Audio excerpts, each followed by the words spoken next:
And welcome everyone to Films with the Woman in My Life. My name is Brennan, and joining me tonight is Jess. What's up, y'all? What's up, indeed. And tonight we are reviewing the Netflix movie Extremely Wicked, Shockingly Evil, and Vile. This is the Ted Bundy movie, the narrative one, not the documentary series, starring Zac Efron as the main character, Ted Bundy. And we have a bunch of other people who show up in and out of this. Lily Collins is like the wife at the beginning. Kaya Scodelario, I hope I'm saying that right, is another woman who comes in a little bit later. And then you've got like famous cameos from John Malkovich, Joan Baker, Jim Parsons, Haley Joel Osment. So it's a cameo-strewn biopic. So Jess, you picked this movie. Any reason in particular for this one? No, I think it was just a Friday night. I turned on Netflix and it was the first thing that came up and said, you should watch this. And I was like, oh, Zac Efron as Ted Bundy. I should watch this. I think it was actually the first night it came out. It was like on Friday. So yeah, I watched it and I texted all you guys saying, let's do this one next. And we were going to have originally, I think at one point we were going to have all four of us on one show, and then we were like, that's going to be crazy sounding. And then scheduling came up, and now it's just Jess and I. But that's fine. This is like Joe Berlinger is the director, and he actually mostly does documentaries. He's done he's done a couple narrative films, but he's probably most well known for the Paradise Lost films, which are this really long, extensive trilogy about the West Memphis Three, the kids who were like Satanists and convicted of a murder that they may or may not have committed of a little kid. Have you ever heard of that story or that documentary series? I don't think so. It was in the first one was in 96, the second one was in 2000, the third one was in 2011. But yeah, him and another director, Bruce Sinofsky, directed those. But he's also directed like Whitey, United States of America versus James J. Bolger. Oh, here's one of his narratives: Book of Shadows, Blair Witch 2. So I think he's fairly infatuated with the true crime drama segment of filmmaking. And whether it be documentaries or actual narrative films like this one, that's his niche. So they got the right guy to do this. So before we get into ratings and everything else like that, I'll give a quick plot synopsis. A courtroom frenzy ensues and sweeps 1970s America when a young single mother reluctantly tips the attention of a widespread manhunt toward her longtime boyfriend, Ted Bundy. Jess, do you know the story of Ted Bundy before we get into ratings and stuff? No, so I didn't know, I never watched the documentary files or anything. All I really know is he was a serial killer that was pretty famous, about, what was it, 20 years ago, 30 years ago? It was, like 70s, so almost 40, Jeez, 40 years ago now. Yeah, we're starting to get up there. But, no, yeah, he was notorious for being, like, I look at pictures of him. I guess that's why they cast Zac Efron. He's supposed to be like this good-looking, charismatic guy, like this charmer. Which, I mean, if I look at tapes of him from the past, I don't quite get that. Maybe it was different back then. I did the same thing too. Yeah, I was like, let me see what he actually looks like, and I was like, oh, he looks a little bit like not like Zac Efron. One's charming. They did the best they could to make Zac Efron look kind of like him, and I think. If you kind of look at it sideways, you can kind of see the resemblance. But there's definitely something lost in translation between Zac Efron and the real Ted Bundy. But it's close enough. Maybe we'll talk about that in our review. And if you haven't seen this, streaming on Netflix now, check it out. We're about to spoil it. And we rate things here at Films with the Woman in My Life on 4 criteria. Those are the plot, the characters, the visual and sound, and the overall resonance and feel of the film. And I will just start off here talking about the plot a little bit, and then I'll ask Jess what she thinks of it. Yeah, is this kind of like our first non-fiction movie we're doing? What do you mean non? Oh, like based on a true story kind of thing? Yeah. Well, we did, oh, you weren't on for The Dirt. Yeah. Dirt. That's, Go back and listen to that one. That's a fun one, everyone. But yeah, I think it's the first one you and I have done. But in 1969 Seattle, Ted Bundy meets Liz, a college student and single mother, and the two of them start dating. That's at the beginning, but that's intercut with what we also see at the beginning is these two characters many, many years in the future, and Ted's already in jail, and she's visiting him. So we definitely know that they have the longest history as far as where we're starting the movie. And we kind of get shots of them, like she has a daughter already. He's kind of help raising her as his own. And then in 1974, there start to come out reports of abductions of women, murders of women, and it's all identifiable by this Volkswagen Bug. And Ted is pretty quickly arrested early on under suspicion that he's related because the sketches look like him and the vehicle that is described as his. And we basically, through the movie, go through from his first arrest to the multiple trials, escapes, accusations, all the while Ted saying he's innocent, and we kind of see the spiraling out of Liz's character and the introduction of Carol Ann later on as the other romantic figure with Ted Bundy. So, that's kind of a quick plot synopsis. What do you think of the plot of this movie, Jess? Okay, so the plot, I feel like when I was watching it, probably the first 20 or 30 minutes in, I felt like I needed to know more background about Ted Bundy myself to really understand what was going on. I feel like it didn't go in depth enough to know who he is and what he's capable of. So I guess we'll go talk about that more in the Residence part, but I just feel like I was just watching something but feeling nothing because I didn't understand the characters enough. So I'm probably going to give the plot a 3. The whole plot basically is his court scenes and a minor, I guess, little romantic with Liz. But that's really about it. It's kind of just how he reacted in court and the publicity he got from that. It wasn't too much more of his personal life. You weren't really wondering, what did he do here? How did he do it? It's more of like, this is what he did when he was with the judge, I feel like. Yeah, I was surprised watching this. I should also say, I don't know a ton about Ted Bundy other than what I said earlier, that he was, a charmer. But I don't know, like, the details of his case. And I looked it up after, and a lot of this stuff did happen. There's some inconsistencies, but it's pretty close. But this whole movie really does focus on the trials, his public life and figure. Like, we don't see, and what I'm really most surprised is, we're in spoilers already, we don't see him really kill anyone until the very, very end. We kind of see him kill one person. Yeah. We don't see any of, like, how he does it, where he does it, and I think that's because, I looked it up after, it's kind of up to question and interpretation as to how he actually did everything and the mechanisms. It's disputed how many people he killed overall. Like, there's a lot of mystery surrounding his actual murdering. All that's known is that he definitely murdered anywhere from 30 to 100 people. So, to 100? There's estimates around 100. I mean, he's been, and they said he's been murdering. The spree was 74 to 78, but there was, estimates as early as the 60s and as late as basically till his final imprisonment. So, I mean, it's the estimates are all over. So I guess maybe that's why we didn't get as much of the, mechanisms of how he did everything, which it's hard to blame the movie too much for. But because of that, the plot's like a 2.5 because what we see is competent. I think it gets better as we go. I'm more into the final trial. I really am kind of struggling with boredom, honestly, for the first hour of the movie. Liz is not overly compelling. She's fine.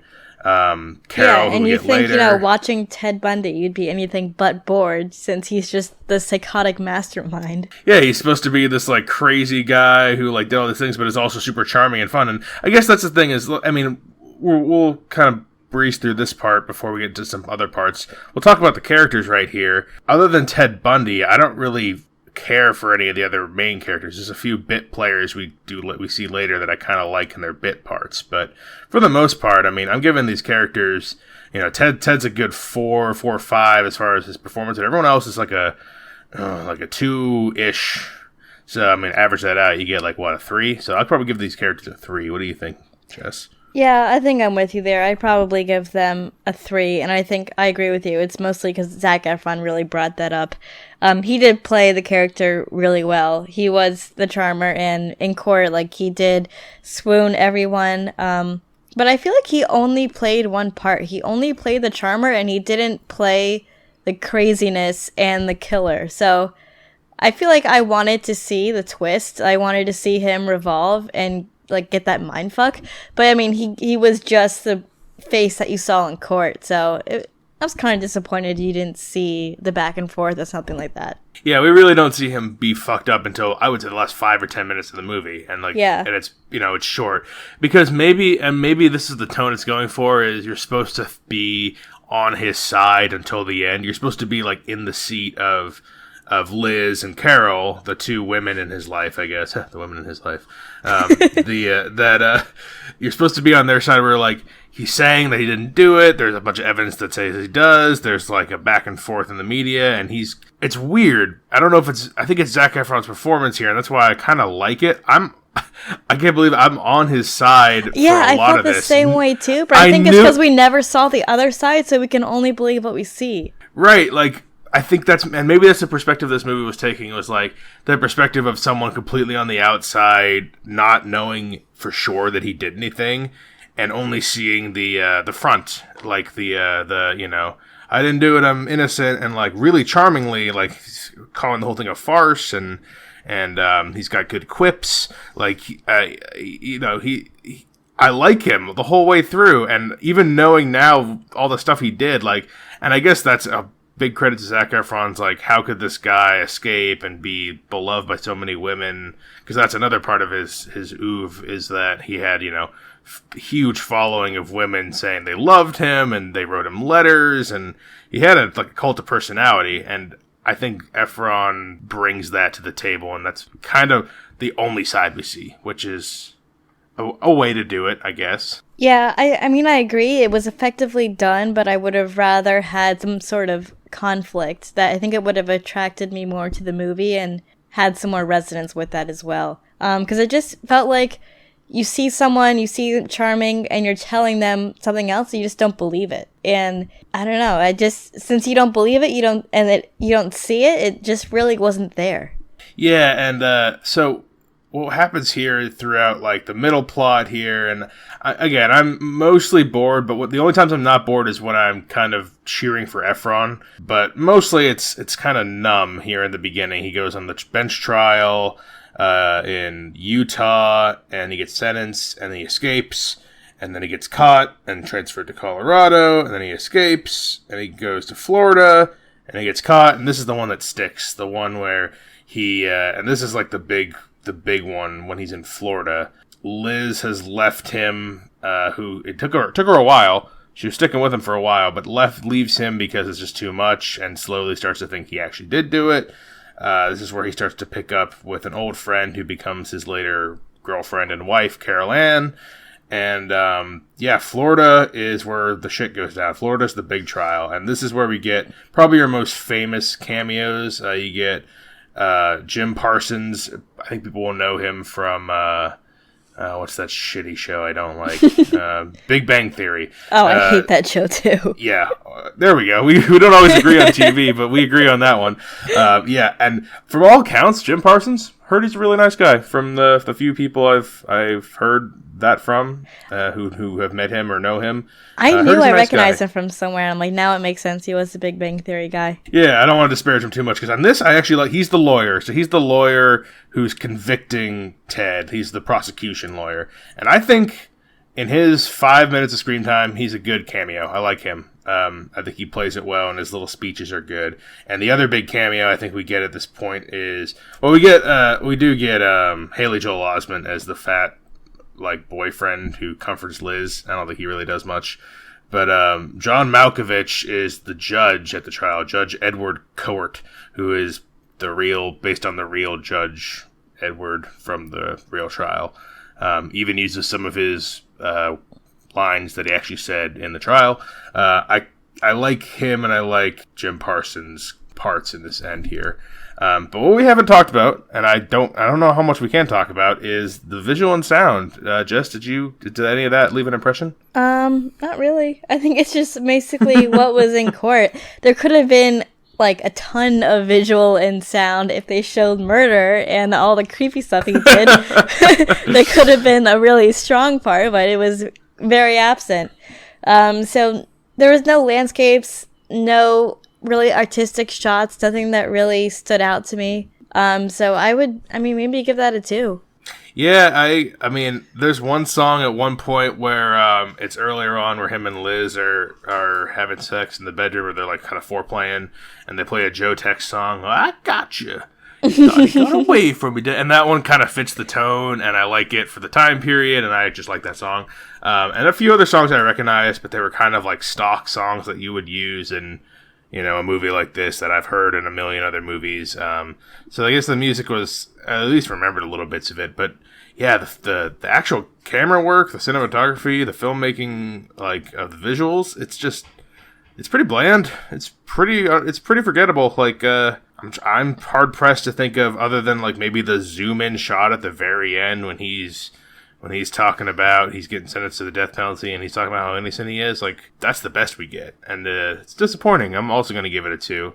I was hoping for more from that, especially if they showed a single murder other than the kind of murder we see at the end. But that's this whole thing is like, so Ted Bundy, I guess in real life, and this is how Zac Efron plays him, was like a law student, and he numerous times upsets his defender, whether it be public or hired, to the point where they quit or they get fired, and he insists on being his own defense.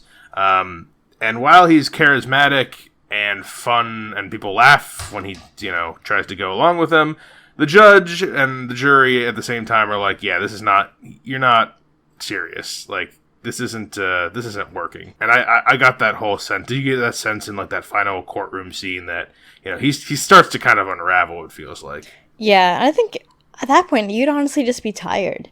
Like, everyone's your fan base is with you, but the law is against you. You probably exhausted like every pinpoint or thing that you could have to, plea what you're trying to convince everyone. I think he was just tired and he knew what was coming. I think maybe he knew deep down. I feel like he projected denial, and like he basically fought tooth and nail to the end, saying he was innocent and doing anything he could think to do to try to prove it. I say tooth and nail because it's the teeth. It's the bite wounds on one of his victims in Florida. They took a plaster cast of the bite mark, and because he has a little chip missing from one of his front teeth, they're able to use that as one of the, and I looked it up in the real trial, that was one of the big incriminating pieces of evidence, was the teeth cast.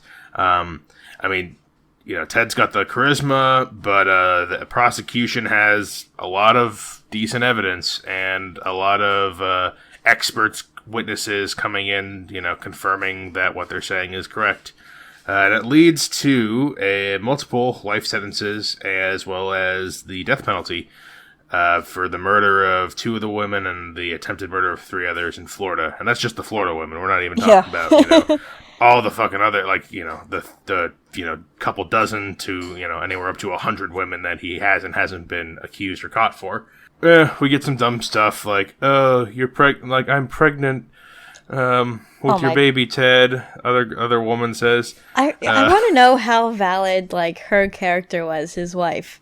Like, is that all true? Did she really believe him? And, they never really dated because it was just her visiting him in court, and she's had a crush on him since, like, way, way, way back. So they have in real life that she is a real character in real life.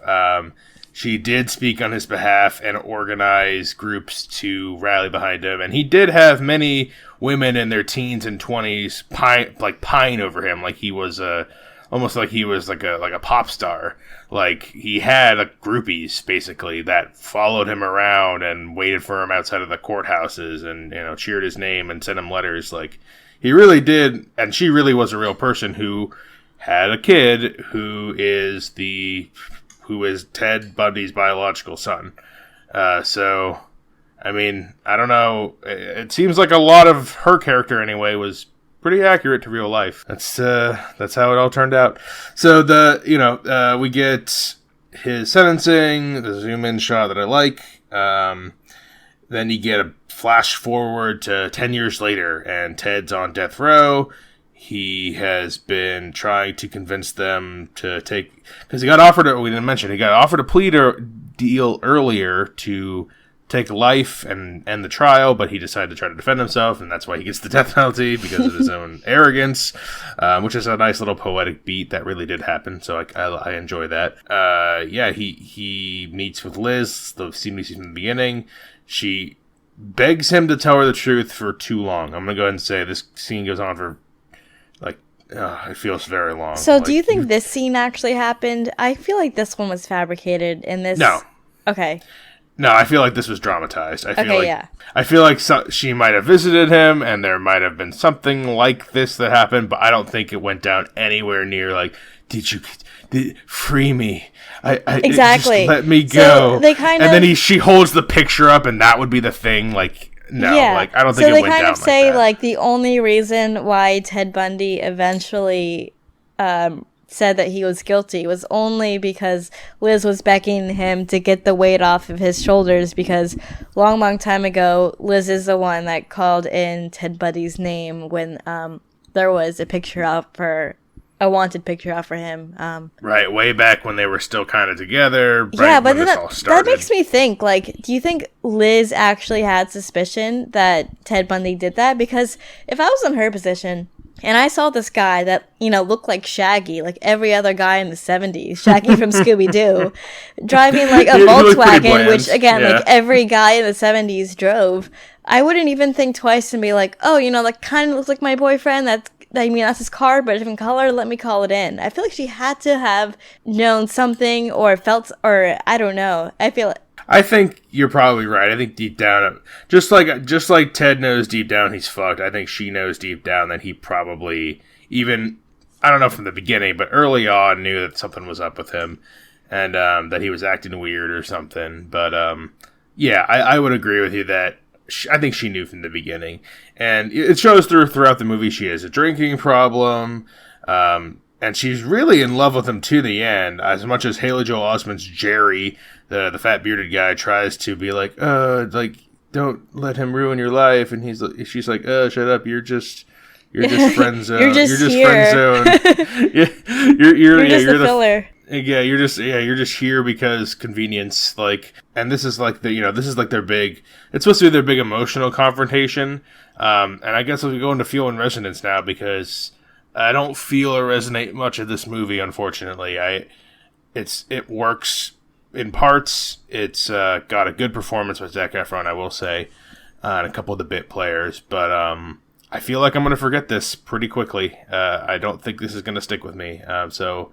Yeah, it's like a 1-5, honestly, for resonance and feel. I'm not really super invested. Other than cheering for Zac Efron occasionally, it's not a whole lot for me. What did you think?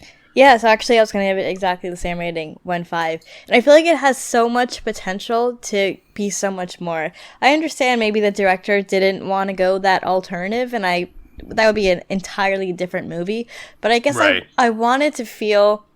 I wanted to feel confused, and I wanted to be really attracted to what I was watching to, because murder and rape, that's something you want to look away from, but you can't. You still want to see what's going on, but it's hard to watch. So that has a lot of... Oh yeah, you ladies love your murder porn. So that has a lot of resonance too, and I wanted to be the fangirl that every other girl was, but I also wanted to see the side of him that was cruel and just, psychologically thrilling. I wanted it to be that movie, and I think there could potentially be one in the future. I think a lot of Ted Bundy has been talked upon now, so maybe soon there will be, but there's a lot of potential for a big resonance, but I'm going to give it a 1-5 again, because there really was none at all. Yeah, same. I mean, I was hoping I saw the reviews were kind of mixed, and I figured, Mixed can be good. I mean, it's literally mixed. It could maybe it's not that bad. But it's the boring blandness of it all, and it's kind of one-sided. It doesn't really show what you were hoping to see. And they've had other Ted Bundy documentaries and TV movies and a million other Ted Bundy whatevers. And I thought this one had more potential because it's got some names in it. It's by someone who is very versed in the subject of, true murder, true crime, all that stuff. And it just fell a little flat. At the very end, we get Ted admitting that he sawed the head off the woman. Again, I doubt this is exactly how it went down, but instead of saying it over the phone because he thinks he's being tapped, he in the fog of the window with his finger writes hacksaw. Like, he got the head with the hacksaw, and Liz runs out, and she's like, "Oh no!" Yeah, why this woman? Why is it she just like, where is her head? I don't know what specifically drew her, because again, there were like in the 30s or more. I don't know why. I don't know, maybe it's just the picture they had. I don't know. Like, maybe it was one of the more gruesome ones. I know he cut the heads off multiple victims. He had some in he kept some as trophies. I knew that in real life. But see, that's the kind of stuff I wanted to see. I wanted to see that weird murderer shit. Like, they only showed his charming public side. They didn't show any of his weird murder side. So, it's even like I still don't believe that he did it from this movie, only because it just showed Zac Efron in court. There was nothing else. Like, I wanted to see like Liz calling to the police, like thinking maybe this is him because I saw this in his trunk, or because he said this to me, or because he doesn't have a good alibi. I don't know. Yeah, and I think that's a choice the director made that just wasn't the one, at least not the one we were looking for, either of us were looking for. I think he wanted to show, like, yeah, you didn't, like, he put you in the shoes of a spectator back then, because you don't think this really charming guy could have done these horrible things, and yet he did.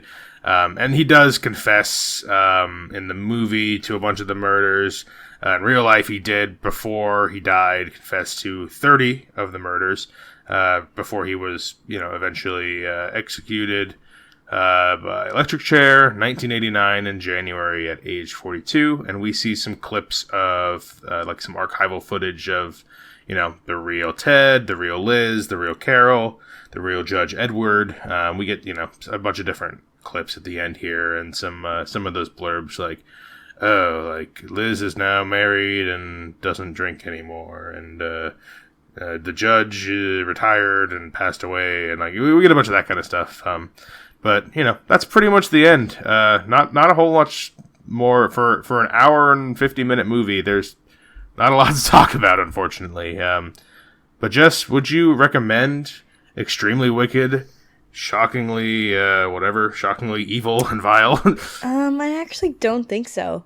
I still feel like you'd have to know a lot about Ted Bundy to watch this movie. You can't go into it not knowing much about him, because I feel like it would kind of, you'd understand it more, and it would answer more of your questions and give it more of a background.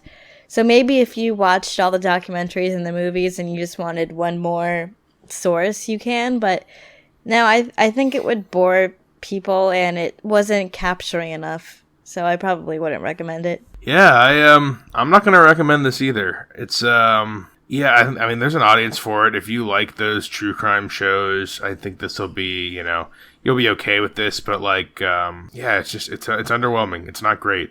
And I feel like I have so many unanswered questions, but I think everybody does. It's probably the same unanswered questions everybody has. Yeah, I'm sure there's probably, there's plenty of unanswered real life questions too with the whole thing. But yeah, it's just not what I wanted in a Ted Bundy movie. On the little bit I knew, like if this were half of it and then the other half was something else, but that you condensed that all down into an hour 50, it's again an hour 50 for this. Just also felt a little long. There was some stuff. I don't know. It just didn't hit home, unfortunately. But if Zac Efron wasn't in this, I feel like it would just be nothing.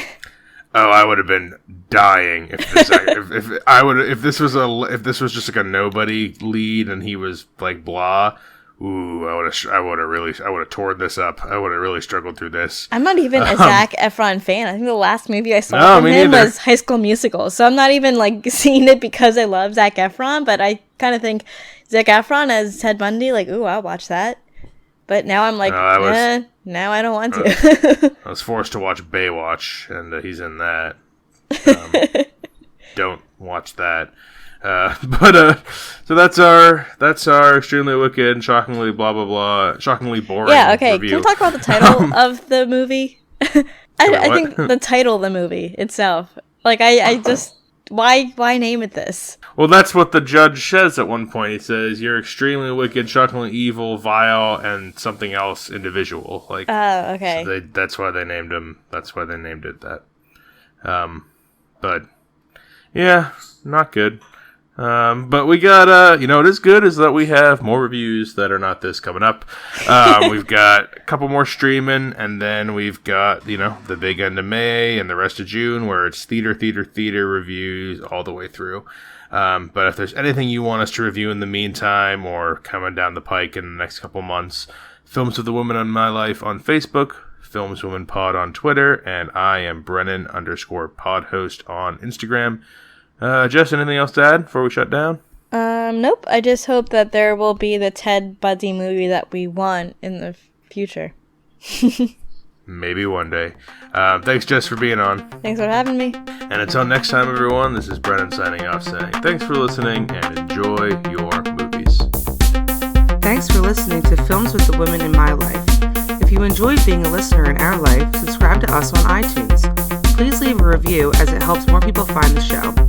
Like us on Facebook at Films with the Women in My Life, follow us on Twitter at FilmsWomenPod, and check out our website, filmswiththewomen.libsyn.com. That's filmswiththewomen.libsyn.com. Original music for the show was created by Ian Burke. Original artwork created by Nicole D'Alessio. This show is produced by Brennan Snyder. Thank you again for listening and enjoy your movies.